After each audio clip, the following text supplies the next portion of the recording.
নমস্কার, দণ্ডবোধ সবাইকে। আশা করুন সবাই ভালো আছেন, ভালো থাকো। আজকে আমরা যে আলোচনা করে বসেছি, আমার মাঝত উপস্থিত আছে উত্তরবঙ্গের মানিগিদাল মনীন্দ্রদা। আজকে মনীন্দ্রদার মুখত থেকে আমরা কিছু কথা শুনবো। দণ্ডবোধ সগাকে, আশা করুন সবাই ভালো আছেন।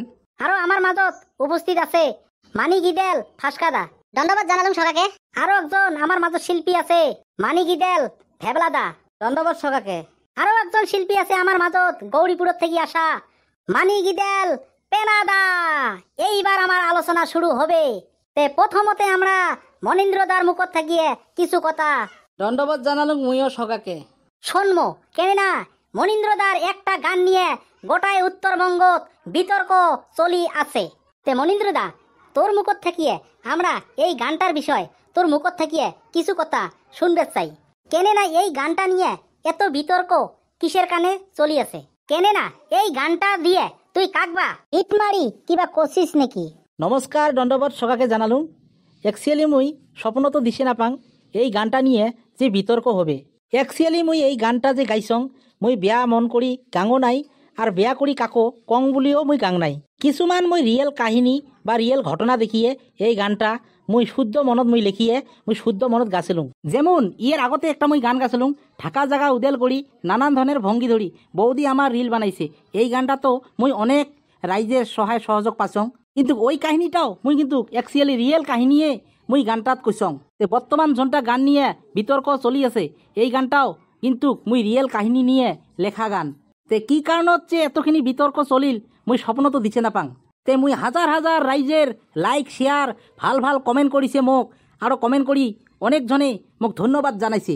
তাও যদি নামজাদা মানুষের একজন আর নাম ধরিয়ে মুই গানটা গালুং হয়, তা মোর উপরে বিশেষ ডাকাক মুই ওইটা মানি নিলুম হয়।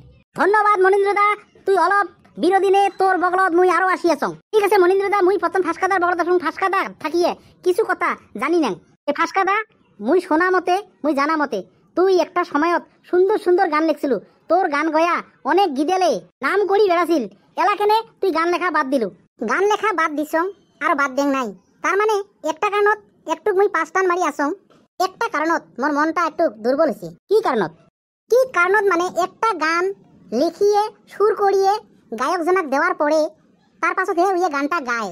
আচ্ছা আচ্ছা, এতখিনি কষ্ট করিয়াও উমরে বিশুয়া মঞ্চত যায়া আমার নামটা কবারে উমরে টান পায়। ওই কথা কেন কবারে উমের হাতত সময় না থাকে। তার এখানে ভাই মুই একটু নিউট্রেল হইছং, আর নিউট্রেল ফির হঙো নাই। দণ্ডবাদ জানালুম ফাঁসকাদা, তোর বগলত মুই আরো আসিম। অনেক কথা জানির আছে, মুই অলপ পরে তোর বগলত আসিয়েছং। এইবার মুই মানিগিদাল ভেবলাদার বগলত আসলুম। ভেবলাদার থাকিয়ে কিছু কথা মুই জানি নিবের চাং। তে ভেবলাদা পোন প্রথমে তোক দণ্ডবাদ জানালুম।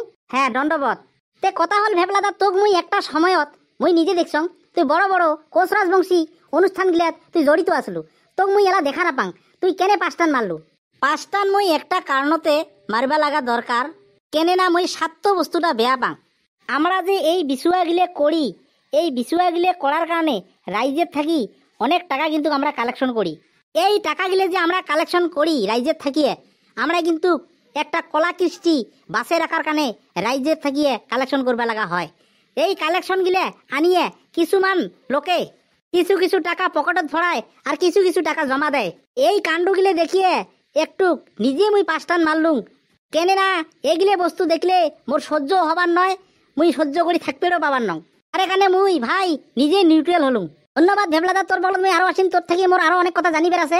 এইবার মুই পেনাদার বগলত দিছং। পেনাদা পোন প্রথমে তোক দণ্ডবাদ জানালুম। দণ্ডবোধ দণ্ডবোধ। তে পেনাদা, মুই শোনা মতে মুই জানা মতে তুই একটা সময়ত খুব একটা নামি গিদেল আছিল। হ্যাঁ ভাই আসিলুম। মুই নিজে দেখছিলুম তুই খুব বড় বড় আসরত গান গায়া বেড়াছিল। হ্যাঁ বেড়াছিলুম। এলাকেনে তোক মানুষে আসরত না ডাকায়। না ডাকা নয়, ডাকায়, কিন্তু মুই কিছু কিছু আসর মুই নিজে বাদ দেং। বাদ দেওয়ার কারণ হল কুমুটিয়ে যে পয়সা দেয় ওই পয়সাত আমার না পোষায়। কেনে না 6 জন করে বাজনিয়ার নিয়ে যাওয়া হয়, 2000 করে টাকা হলে 12,000। আর মোরও এখন গাড়ি নিয়ে যাবা লাগা হলে অটি নাইলেও 2000। আরও মোরও তো পেটটা আছে। কুমড়ে যে পয়সা দেয় ওই পয়সাত মুই কিভাবে প্রোগ্রাম করিম, তার এখানে কিছু কিছু প্রোগ্রাম মুই নিজে বাদ দেং।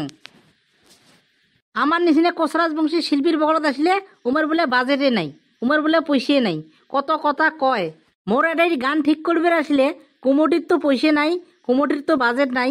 মোর মুখর থেকে তো শুনলে নে আর ওই দিন মুই হু বাহু দেখছং এই কথাটা ধরিত্রী দিদিও লেখছে কোন বলে কুমটিয়ে ও গান গাবার ডাকাইছে বাজনি সহকারে 15,000 টাকা আসপের কইছে আসপের পাবে না কোন বা গায়কে 15,000 টাকা বাজনি সহকারে গান গাবার আর জন গায়কে 15,000 টাকা গান গাবার আসবে ওই গায়কের বাপ মায়ে চাকরি করা লাগবে তবে হে আসের পাবে তার কারণে ভাই মুই নিজে আসরত গান গাওয়াটা কমে দিছং হাই বাজেট পালে যান না পালে না যান পেটে চলাম না গান গয়াই বেড়াম ধন্যবাদ পেনাদা, তোর বগলত মুই আসি আছং, তোর থেকে আরো অনেক কথা জানিবার আছে। এইবার মুই মনীন্দ্রদার বগলত আসলো। মনীন্দ্রদা, তোর ঝুনটা গান নিয়ে বিতর্ক হয়েছে, ওই গানটার একটা শাড়ি ক সগায় একটু মনটা ফ্রি করি নেই।